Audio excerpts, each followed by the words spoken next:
हम रहनुमा कौमी असम्बली से दिए गए इस्तीफ़ों से ही मुकर गए हैं। 124 अरकान के इज्तिमाई इस्तीफ़ों को अपनी सियासी चाल करार दे डाला।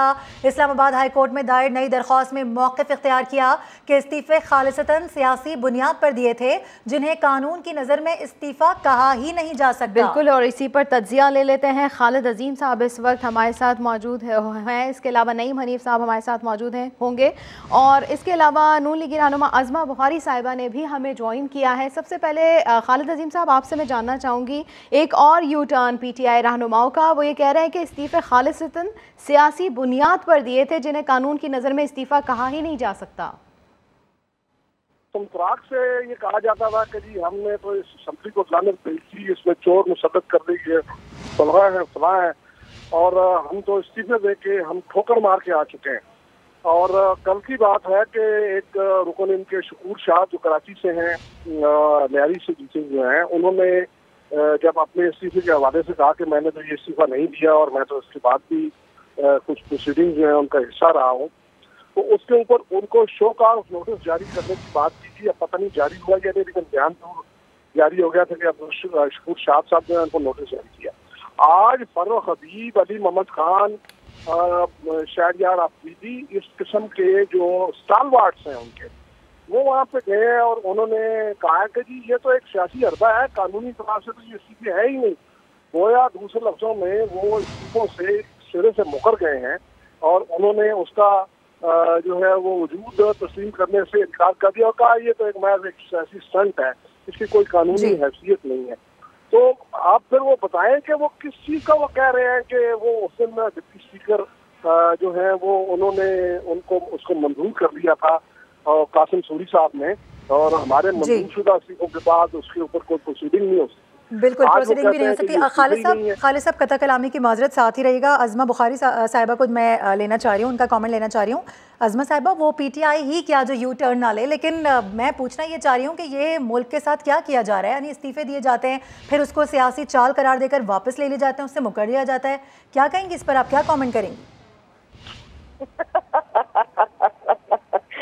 पहला कॉमेंट तो मेरा ये ले लीजिए कि इसके ऊपर ये यूटर्न ले लेके थकते नहीं है, और हम इनकी बातों पे जो है वो बात करके थक चुके हैं, आवाजार हो गए हैं कि कोई तो बात, भाई किसी बात पे तो पैरों पे खड़े हो जाओ, किसी बात के ऊपर तो जो है वो स्टैंड ले लो। आपको याद है ना, जो इतने अजीम रहनुमा है, मकबूल तरीन शख्सियत है पाकिस्तान की, वो इन तमाम हल्कों से इलेक्शन लड़ी थी, और इलेक्शन एक हफ्ते बाद है 16 तारीख को, और एक हफ्ता पहले जो है वो इनको अब ख्वाब आ गया है कि हमें जो है वो अपने इस्तीफे मंजूर नहीं कराने, बिकॉज ये इलेक्शन हार रहे थे।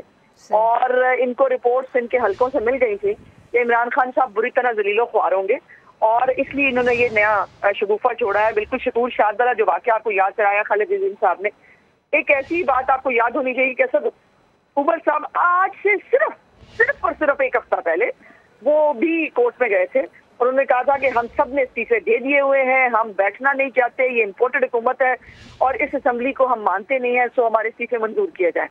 एक हफ्ता पहले ये इस्तीफे मंजूर करवा रहे थे, अब एक हफ्ते बाद ये इस्तीफे जो है वो वापस लेने के लिए वो जो है वो हो गए हैं।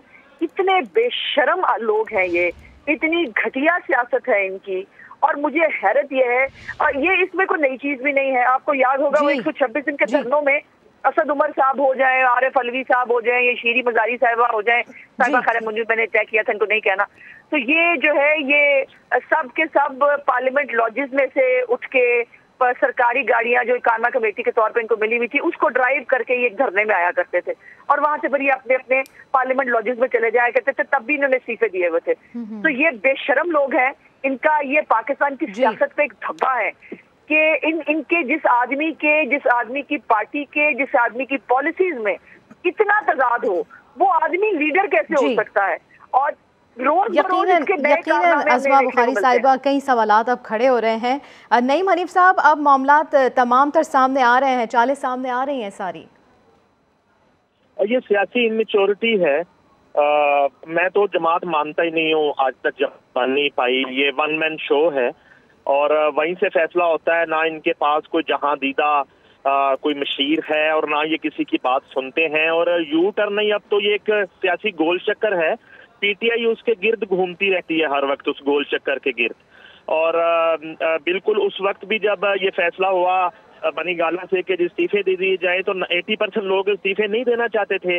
जब इक़्तिदार से भी ये आईनी तरीके से इनको अलग किया गया और अदम एतमाद की भीन चढ़े ये, और मुल्क में तारीख रकम हुई, पहली मरतबा कोई वज़ीर आज़म जो है वो एतमाद से घर वापस गया, तो उसके बाद भी बहुत से लोग जो थे वो असम्बलियों में इनके रहना चाहते थे, वो असम्बलियों से नहीं जाना चाहते थे। जबरदस्ती उस वक्त भी उन्हें कहा गया और एक ही पेज के ऊपर वो रिजाइन कर दिए गए। जब उन्हें कहा गया कि अलग अलग आपको जो है फिजिकल अपीयरेंस की जरूरत होती है, तो उन्होंने कहा नहीं जी हमारे इस्तीफे जो है वो आप कबूल करें और हम दोबारा इन असम्बलियों में। अब हो ये रहा है, असल जो बात मैं आपको बता देता हूँ कि इन्हें अब ये रियलाइज होना शुरू हो गया है कि इनका जो वावेला था और इनकी जो ख्वाहिश थी फिल फॉर इलेक्शन की, वो इलेक्शन तो इस साल होने नहीं जा रहे। इलेक्शन तो अपने मुकर्ररा वक्त पर होंगे, इस बात का भी इनको अदराक हो गया है। नवंबर की तैनाती के हवाले से इनका जितना प्रोपेगेंडा था और इनकी जो ख्वाहिशात थी वो भी पूरी नहीं हो रही।